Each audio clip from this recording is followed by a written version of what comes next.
Once upon a time in a bustling village lived a young man named Ryan. At 25 years old, Ryan spent his days working at a local grocery store. He had been at this job for 5 years, and over time he had climbed the ranks from being a store clerk to holding a respectable position. For the past 3 years, Ryan had been consistently saving his earnings, but he felt his money was growing too slowly. Ryan began to wonder how he could make his money work for him instead of waiting for it to grow little by little. He didn't have time to manage another job, as his store work consumed most of his day.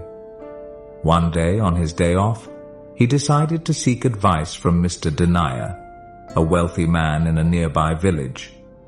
Mr. Denier was well known for his vast assets and businesses, which earned him wealth without much effort.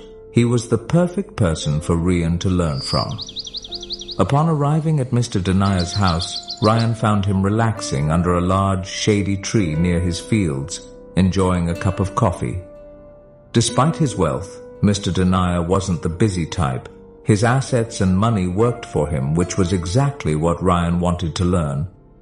After exchanging greetings, Ryan shared his goal with Mr. Denier to learn how to make money work for him.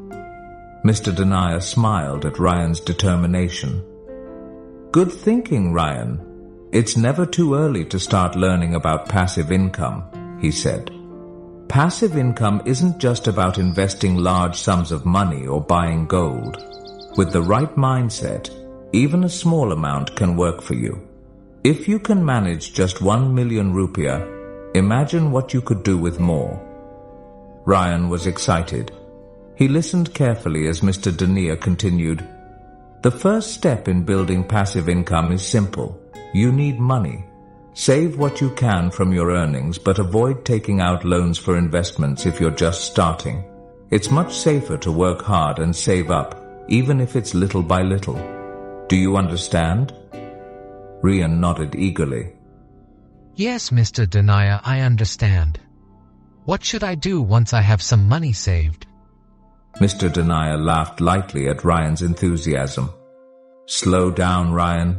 The second step is to resist the urge to buy expensive things right away. Don't rush into buying a luxury phone, car, or house unless you really need them. Expensive items like cars and phones depreciate quickly and can be costly to maintain, especially when your income is still modest. Instead, use that money to build your passive income." Ryan felt relieved. He had always dreamed of owning fancy things, but he now understood the importance of waiting. "You're right, Mr. Denier. If I spend all my money now, I'll be left with nothing." "Exactly," Mr. Denier replied. "Now, let's move on to the third step, the most exciting one, finding passive income opportunities. Look around you, explore your surroundings, and even check social media or the internet for ideas. There are many ways to create passive income, even with a small investment." As they walked through the village, Mr. Denier pointed out examples. "Look at Ryudi's house. He started a small Wi-Fi service with less than 500,000 rupiah, and next door someone began raising chickens with a similar amount. The key is to find opportunities that fit your skills and interests." Ryan was amazed. He had never thought about such simple ways to start passive income. "I never realized there were so many opportunities right in front of me," he said, scratching his head in surprise. As they continued walking, Mr. Denier shared more examples of people using their small savings to generate income. Whether it was renting out farmland or offering services, the village was full of opportunities. "Ryan, the point is to open your mind to what's possible, no matter how small the start." Ryan nodded in agreement. "I've been so focused on my job that I didn't notice these chances." They returned to the tree where they had started, and Mr. Denier moved on to the fourth step. Once you've found an opportunity, don't wait too long to act. Start small, use your savings, and learn as you go. The challenges will come only after you begin, so there's no point in waiting for a perfect plan. And remember, It's always wiser to start with a small investment to reduce your risk. Rian felt grateful for the valuable advice. He understood that starting small would help him minimize mistakes while learning. Thank you, Mr. Denier. This makes so much sense. Now for the fifth step, Mr. Denier continued. Gradually increase your investment as your passive income starts working. Use your profits to grow your business little by little, just like Ryudi, who expanded his Wi-Fi service to cover more houses. The key is to reinvest and scale up. Ryan felt energized. What's next, Mr. Denier? He asked, eager to keep learning. The sixth step, Mr. Denier said, is to diversify. Don't rely on just one source of income. Try starting another passive income stream once your first one is stable. This reduces your risk and maximizes your profits.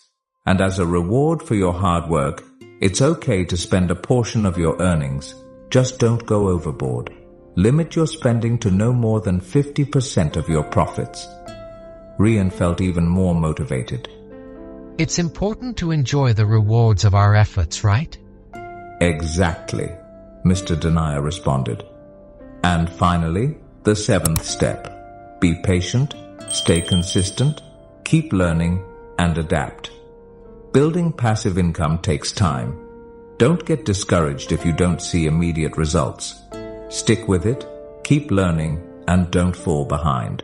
Many fail because they stop learning or adapting. With that, Mr. Denier ended his lesson.